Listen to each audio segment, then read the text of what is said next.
Ada Bung Ihsan Yunus, caleg dari PDIP. Ini nomor urut 1 ya. Ini luar biasa untuk peluangnya ini. Tapi saya juga ingin kabarkan sebelumnya ada juga kompetitornya, Dodi Sularso, yang seharusnya hadir tapi nggak berani hadir. Katanya ada halangan katanya. Oke, saya langsung aja kepada Bang Ihsan Yunus. Pertama mungkin saya ingin mengetahui pemikiran abang, motivasi Bung Ihsan sehingga mengeksekusi diri mencalek maju menjadi calon legislatif untuk level DPR RI. Silakan, saya minta komentar.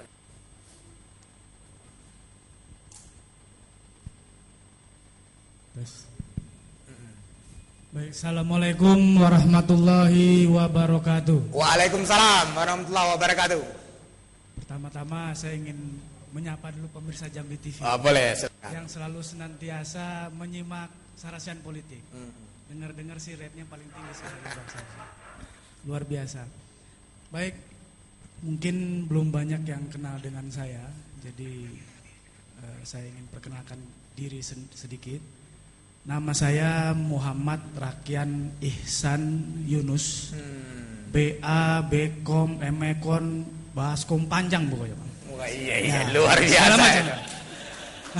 Saya bilang MR di depan itu mister, iya, kan? Itu.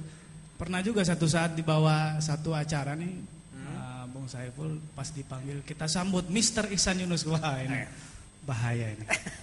Ini orang luar negeri. Lalu kemudian saya kader PDI Perjuangan. 10 tahun saya aktif di PDI Perjuangan. Sekarang jabatan saya masih sebagai Sekretaris Departemen Hubungan Internasional DPP PDI Perjuangan. Kemudian tadi pertanyaannya motivasi kali ya, Bang Saiful ya. Ya. Kenapa harus Jambi? Ya, kenapa nggak jadi PNS aja, kan masih muda. Jadi pertama-tama mungkin yang menurut saya penting dalam hidup ini adalah kita harus bisa berguna buat orang lain. Jadi itulah cita-cita saya dari kecil, saya ingin sekali berguna buat orang lain. Jadi saya selalu aktif dalam bidang organisasi.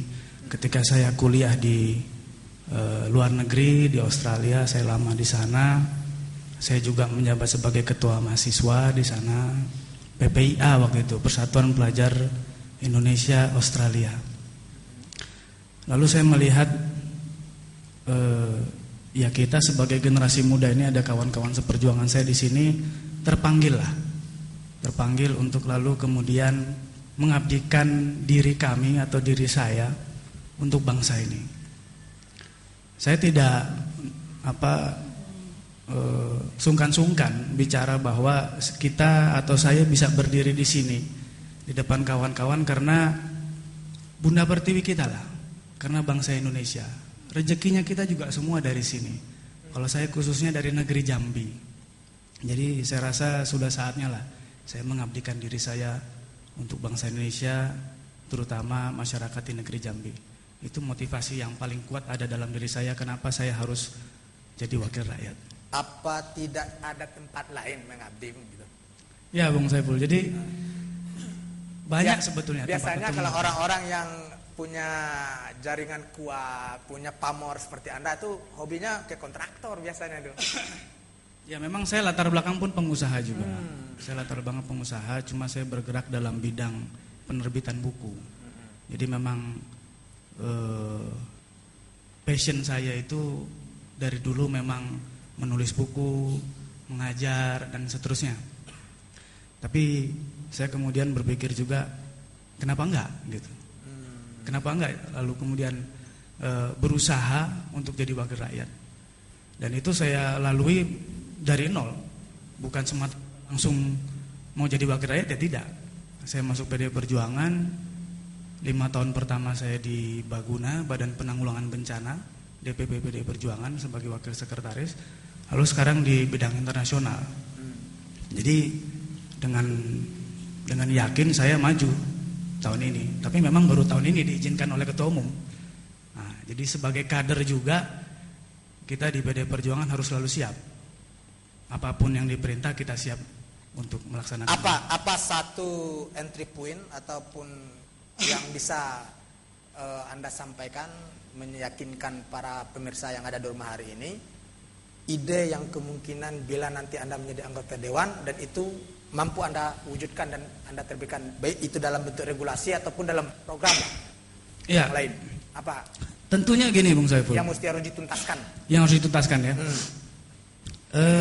Saya sering sekali dikirim ke luar negeri untuk mewakili partai, untuk mengikuti event-event internasional, lalu juga selalu mengikuti perkembangan politik di Indonesia. Saya juga sekarang masih guru kader nasional DPP PD Perjuangan. Itu tidak akan terlepas dari 3 utama tugas sebagai anggota parlemen. Kita harus menyadari juga bahwa caleg ini tidak begitu hebat juga. Karena keputusan dalam parlemen adalah kolektif dan kolegial. Lalu kemudian ada fraksi, lalu kemudian ada komisi, lalu ada pimpinan. Setidak-tidaknya kita sebagai wakil rakyat Jambi, insya Allah lah ya, kalau semuanya jadi nih ya di sini ya, itu bisa menyuarakan kepentingan Jambi.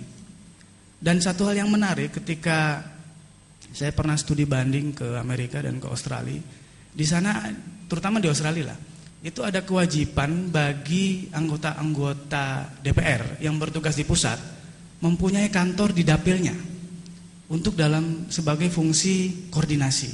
Nah, selama ini mungkin ini yang belum terlaksanakan dengan baik. Jadi kawan-kawan di DPR pusat, provinsi, kabupaten itu harusnya punya hubungan yang intens sehingga mereka tahu, oh kita di sini kurang ini. Ada jaringan hierarki. Ada jaringan hierarki, ada komunikasi yang interaktif lah gitu. Di sini kita perlu bangun jalan.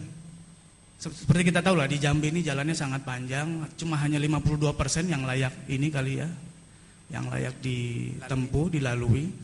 Nah ini kemudian bisa jadi masalah bersama dan kita bisa gotong royong. APBD kita kurang loh. APBN ada nggak gitu, misalnya seperti itu. Lalu fungsi pengawasan juga seperti itu. Intinya saya akan berusaha sekuat mungkin membumikan nilai-nilai Pancasila yang selama ini kemudian sudah mulai pudar di antara kita semua. Oke, aplaus dulu Bung Ihsan Yunus. Tahan dulu, cukup sampai di situ dulu.